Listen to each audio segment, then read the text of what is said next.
Hi, I'm Stewart Spinks and welcome to episode 385 of my podcast, Beekeeping Short and Sweet. The Demaree method. Honestly, I've always failed with it. On the other hand, my version, using a split board, is so much more effective and reliable for me. An important consideration when our seasons can be so short.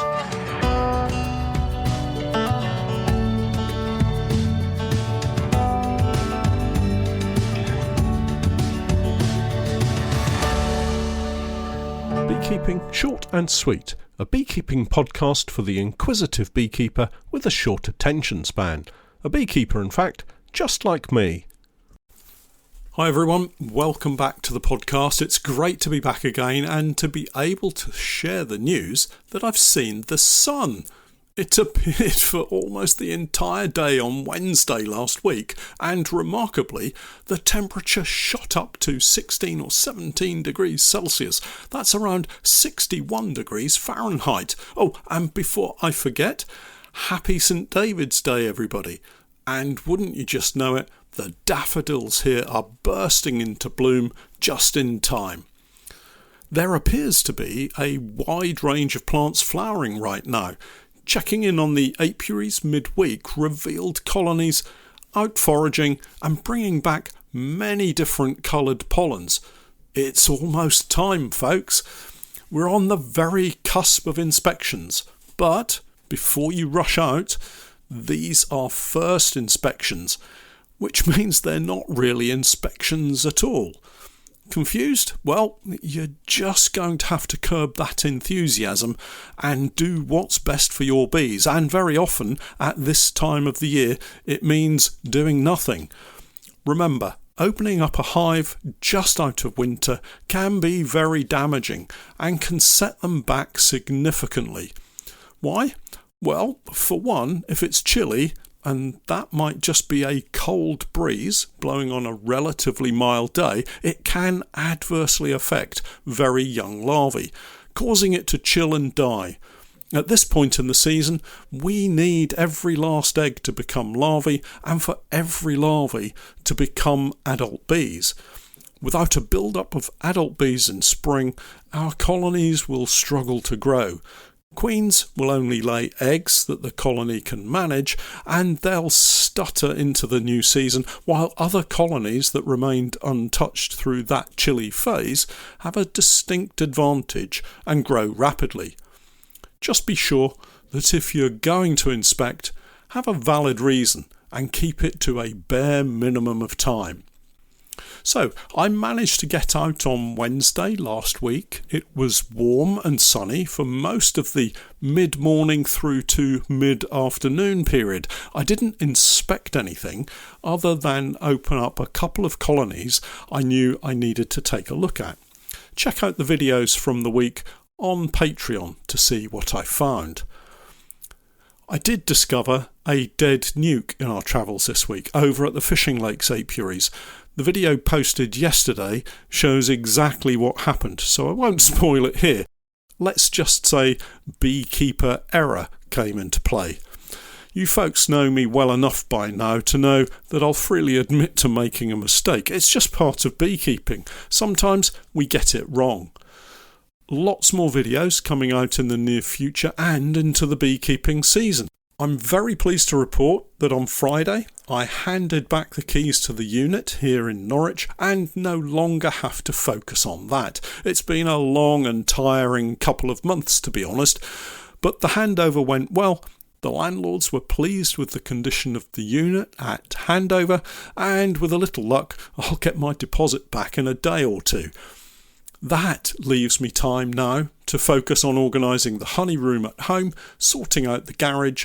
That currently looks like I've just dumped everything where I could. Actually, that's not far off the truth. Maybe not quite that bad, but it does need sorting fairly urgently. And I've just taken delivery of a pallet of Langstroth nukes that need making up and painting before we get too much further into the start of the new season. These are 4 spring splits that will go on to become overwintered nukes for sale next year. Yes, I'm already planning for next season. Not just the Langstroths, but we'll have national 14x12 nukes to take care of as well. Now that the focus is away from the rented unit here in Norwich, another area of my focus will be the Bees on a Budget series of videos for beginner beekeepers. This, for anyone not familiar with it, is specifically aimed at the beginner beekeeper and maybe the first year or two of beekeeping. I'm building and using a couple of Thorn Beehive's standard national Bees on a Budget beehives for this particular series of videos. My thanks again to Thorn Beehives for supplying those. With the build of the hives complete, I now need to focus on making up frames and getting the hives out to the apiary ready to populate with honeybees. My plan is to add one of the national brood boxes onto a 14x12 poly hive and allow the bees to migrate into the top box. The thorn hives are wooden, so it will be easy enough to differentiate. Once we have a population in the standard national hive, I'll split them from the donor colony and set them up with the old queen in our new hive. Pretty much as soon as that's done, I'll carry out an artificial swarm to divide the single colony into two. As you will have heard last week, this method is pretty straightforward and can be used for increase quite easily. Then we'll be left with two colonies. From this, I might split one into two nukes from the parent hive while leaving the second hive to produce some honey. Then we'll head into the latter part of the season with two nukes and two hives.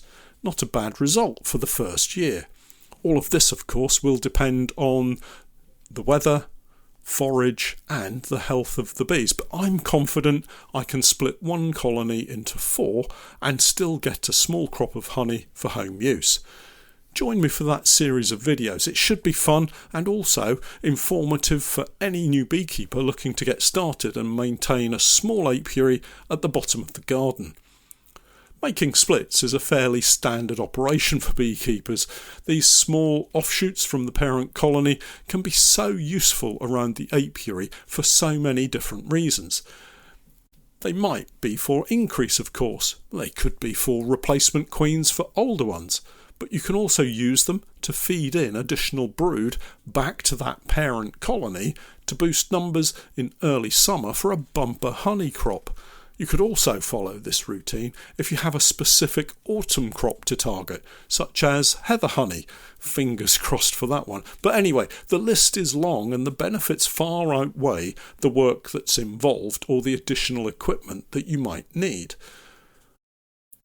Last week, I spoke of the artificial swarm, a really useful tool for managing growth in an apiary, managing swarming and helping with increase, to name just a few benefits.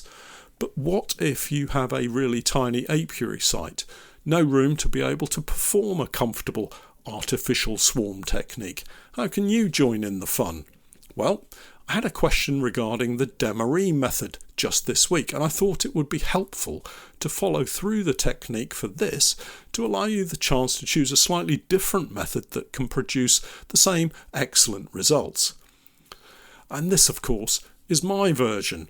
So, the Demaree method, swarm prevention, swarm control, call it what you like really. The original version, by a guy called George Demaree, has been used and abused many times over the years.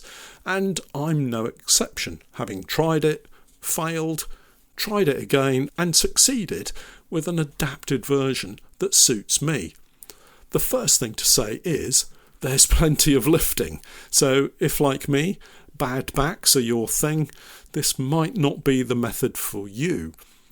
I've stopped using the name Demaree to describe this method and choose to call it a vertical split. It will not surprise you to hear I get lots of, quote, feedback, unquote, about the rights and wrongs of my method. All I can say is it works for me as and when I feel the need to use it.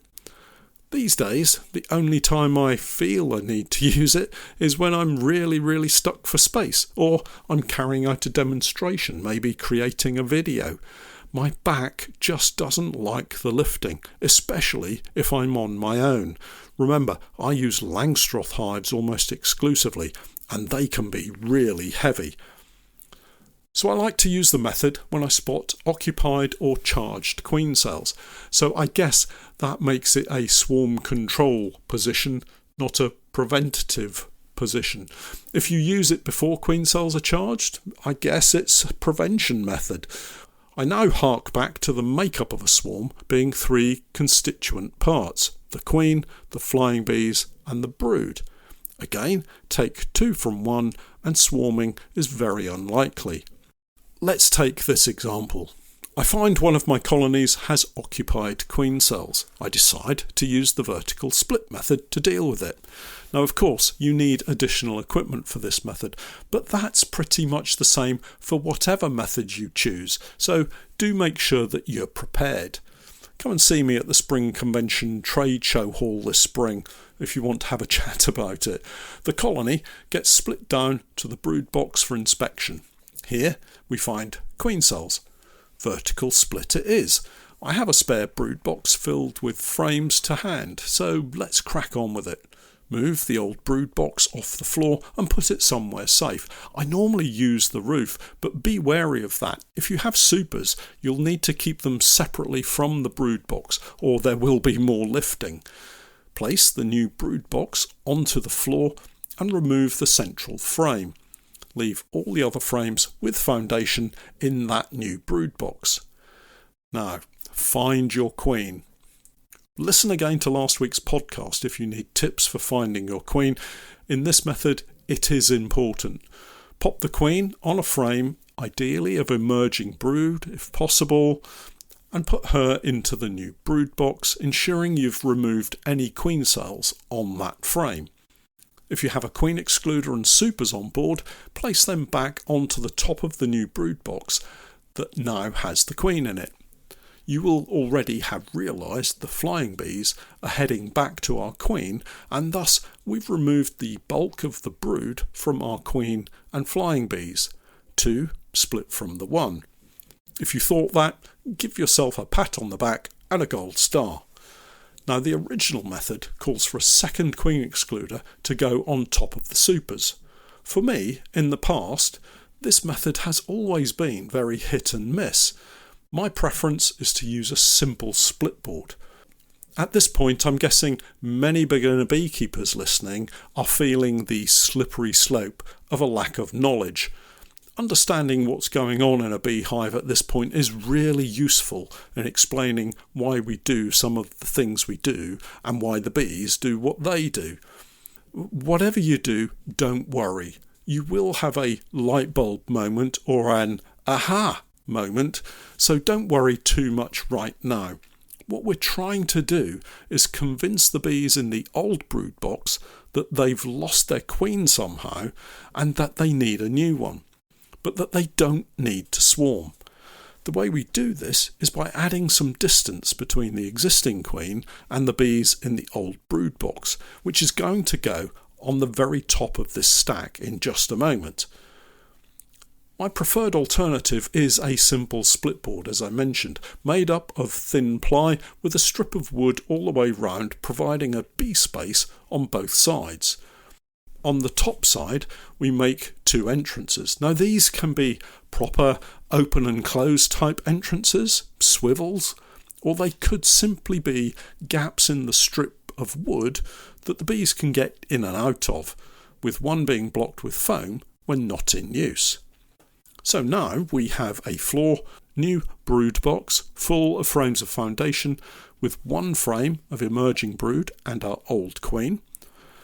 On top of that, a queen excluder, and then any supers that were on the hive.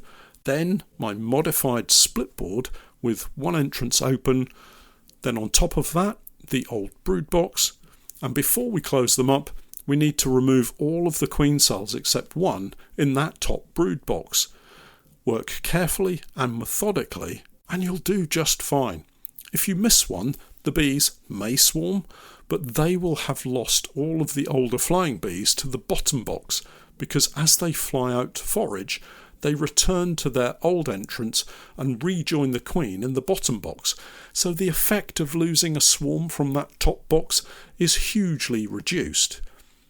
Once you've checked for queen cells, and left one, add the crown board and the roof, and then leave them alone.